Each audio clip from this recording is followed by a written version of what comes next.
ఏంటి బయటికి వెళ్దామని నన్ను అడిగమని చెప్పి నువ్వు డల్లు కూర్చున్నావు? ఆ, ఏం లేదురా, ఆఫీస్లో జరిగిన దాని గురించే ఆలోచిస్తున్నా. ఏది నిన్న మీటింగ్ తర్వాత బాస్ నిన్ను బాగా హే, అది కాదు బే. అదే జైత్రితో నేను మాట్లాడలేకపోతున్నాను కదా. అది రోజు జరిగేదే కదా. అదే ఏం జరగదు. అసలు ఏంటండి ప్రాబ్లం చెప్పు నాకు.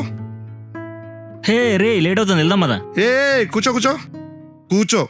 ఈ రోజు నాకు తెలియాలి, చెప్పు.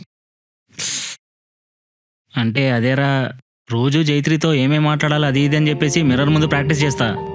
కానీ అక్కడికి వెళ్ళాక ఎందుకో నోట మాట రావట్లేదు. చూడగానే పారిపోతున్నా.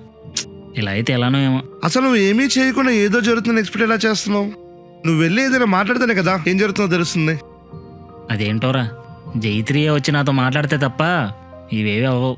ఏంటి జైత్రి నీతో తనంటే తానే వచ్చి మాట్లాడుతుంది? ఏమో. ఏంటి పగటికల్లా నీ బాడీలో కెఫెన్ లెవెల్స్ తక్కువై నువ్వు ఇలా మాట్లాడుతున్నావు.